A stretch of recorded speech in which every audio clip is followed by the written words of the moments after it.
मेरा नाम मोहम्मद हसनैन है। कलमी नाम एम हसनैन है। ट्राईलिंगुअल हूँ, यानी 3 ज़बानों में लिखना पढ़ना बोलना जानता हूँ, समझना जानता हूँ। एक एडिटर हूँ एक अखबार का जो द मीडिया प्रोफाइल है। जर्नलिस्ट हूँ, पॉलिटिशियन हूँ, सोशल वर्कर हूँ, पॉलिटिकल वर्कर हूँ, इलेक्शन लड़ चुका हूँ, शायर हूँ। पाकिस्तान में मुसलमानों को लेकर हालात इतने बुरे हैं जिनका कोई अंदाज़ा आपको नहीं है। कैपिटल के अंदर इतने हालात बुरे हैं जिनका कोई अंदाज़ा आपको नहीं है। मुसलमान पीटे जाते हैं, मारे जाते हैं, बेइज्जत किए जाते हैं। आपके यहाँ तो मेट्रो वैसी नहीं है, ठीक है, वहाँ मेट्रो बहुत ऑर्गेनाइज्ड है। मेट्रो ट्रेन तक के अंदर लोगों के साथ ज़्यादती होती है। मुस्लिम ख़वातीन को जो बुर्का पोश होती हैं उनको बैठने से मना किया जाता है, रोका जाता है। बैठी होती हैं तो किसी न किसी बहाने खड़ा कर दिया जाता है। अगर कोई दाढ़ी वाला बुज़ुर्ग हो तो उसकी बेइज्जती की जाती है, सरेआम बेइज्जती की जाती है। स्कूलों के अंदर हिंदुआना कलिमात पढ़ाए जाते हैं, ज़बरदस्ती पढ़ाए जाते हैं। ये हालात हैं। ऑर्गेनाइज्ड फसादात होते हैं। अभी 1-2 साल पहले तो दिल्ली में फसाद हुआ है जिसमें सैकड़ों लोग मारे गए हैं, आपको पता होना चाहिए। अभी फसाद हुआ है पड़ोस में, और उसमें मुसलमानों ने खड़े होने की कोशिश की तो 1250 मुसलमानों के घर मिसमार कर दिए गए। 1250, 1000 से ऊपर मुसलमानों के हाथ पांव तोड़ दिए गए और उन पर मुकदमात दर्ज हुए हैं। ये सूरत हाल है वहाँ की। इससे तंग होकर इसके अलावा हमें धमकियाँ दी जाती है। फ़ोन पर एक आदमी धमकी देता है, पूछता है हू आर यू, हमसे अंग्रेज़ी में पूछता है who are you, would you like to disclose your identity. मैं उससे पूछता हूँ तुम कौन हो, पहले अपनी आइडेंटिटी बताओ। आपने फ़ोन किया है, आपको किससे बात करनी है। वो कहते हैं look, if you do not mend your ways your family में बी एलिमिनेटेड। अगर आपने रास्ता नहीं तब्दील किया, सुधरे नहीं, तो आपके साथ कुछ भी हो सकता है। Your son can be lifted from anywhere, he can be gelled, he can be killed in an encounter. ये उनकी धमकियाँ होती हैं। बोलिए हम क्या करें। मेरा एक बेटा मेरे बुढ़ापे का सहारा है। मैं कोई अरबपति आदमी नहीं हूँ। मैं करोड़पति होता तो शायद मेरे पास दूसरे ऑप्शंस होते। नाजायज़ तौर पर हिंदुस्तान से पाकिस्तान आने के बजाय मैं जायज़ तौर पर किसी मुल्क में शहरियत ख़रीद के रहता। मैं इस मुल्क में इसीलिए आया हूँ ना कि इस मुल्क पर हमारा हक़ बनता है। हमारे इजदार ने कुर्बानियाँ दी हैं, आज तक हम दे रहे हैं कुर्बानी, आज तक हम दे रहे हैं उस मुल्क में, इस मुल्क के खातिर कुर्बानी। इस मुल्क पर हमारा हक़ बनता है, इसलिए हमने दी। हिंदुस्तान में मैं दिल्ली में रहता था। दिल्ली में एक इलाका है मशरक़ी दिल्ली में एक मुस्लिम मेजॉरिटी कम्युनिटी का एक मोहल्ला है, उसका नाम है गौतमपुरी। वहाँ मेरी रिहाइश थी और मेरा ऑफिस जो है उससे मुल्क एक जगह है जाफराबाद, वहाँ पर। अच्छा, आप किस तरीके से पाकिस्तान आए, किस रास्ते से आए?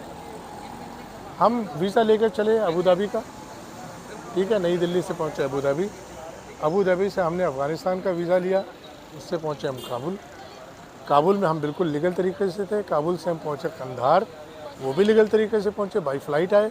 कंधार से हमने टैक्सी लेकर हम बॉर्डर के शहर में पहुँचे, जो उधर का बॉर्डर टाउन है, वहाँ पहुँचे। वहाँ रात को क़याम किया, लोगों से बात की। उन्होंने हमसे अपना मुतालबा कि इतने पैसे दे दो, हम आपको वापस कर देंगे, वो पाकिस्तान भेज देंगे। हमने उनकी डिमांड पूरी कर दी। उन्होंने हमें 1.5-2 घंटे के अंदर, बॉर्डर पे बहुत तकलीफ़ होती है, बहुत सारी जांच होती है, वो कैसे मैनेज करते हैं मुझे बोलने की ज़रूरत नहीं है, तो मैनेज किया उन्होंने और मुझे भेजा। और वहाँ से फिर मैंने टैक्सी की, 60,000 रुपये टैक्सी वालों को पेमेंट की, फिर हम कराची पहुँचे। अच्छा, आपने यहाँ पाकिस्तान कराची पहुँच गया, पाकिस्तान पहुँच गए, यहाँ इमिग्रेशन लोग ने पूछा, कोई एजेंसी वगैरह ने क्या? देखिए, सबसे पहले तो हमने होटल वालों से रब्ता किया, क्योंकि हम चाहते थे कि नहा धो लें। बॉर्डर पे बिल्कुल भूत बन चुके थे, लेकिन होटल वालों ने ये मेहरबानी नहीं की। उन्होंने कहा हमारे यहाँ एक शनाख्ती कार्ड होता है, आपके पास है तो बोलिए, नहीं है तो या तो पासपोर्ट दिखाइए या शनाख्ती कार्ड। हमने उनको खुल कर बता दिया ये बात है। उन्होंने कहा हम नहीं कर सकते। फिर हम इदारों के पास गए, इदारों ने हमारे साथ हमदर्दी तो पूरी की, किसी भी इदारे ने हमारे साथ बदतमीज़ी नहीं की। IG सिंध के पास गए, उनके असिस्टेंट मिले। मैं SSP के पास गया, डॉग थाने में गया, आराम बाग थाने में गया, आराम बाग के महकमे खुफिया में गया। उन सब से हमने मुलाकातें की। सब ने एक ही बात कही, सबका नैरेटिव एक रहा, आपसे हमको हमदर्दी है, आप हिंदुस्तान से आए हैं बेशक, लेकिन हम आपकी मदद नहीं कर सकते। हमने कहा जी हम कहाँ रात गुजारें, रात के 7 बज चुके हैं, कहाँ गुजारे, कहने कि दुनिया जो है वो फुटपाथ पे सोती है। एक अफसर ने कहा मुझसे, दुनिया फुटपाथ पे सोती है। ख़ास तौर से यहाँ के अस्पतालों का हवाला दिया, आप किसी भी अस्पताल के बाहर जाएँ सो जाए।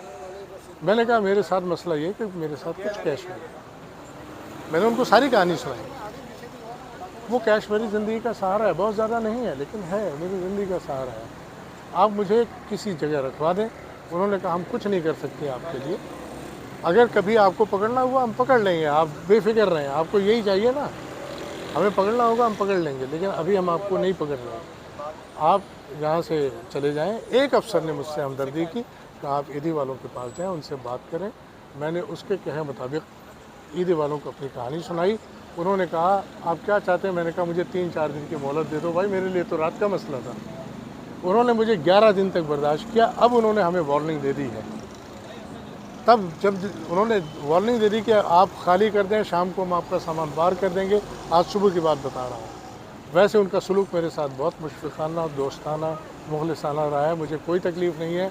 उन्होंने हम पर एहसान किया, अल्लाह उन्हें नवाजे, लेकिन उनकी अपनी मजबूरी है।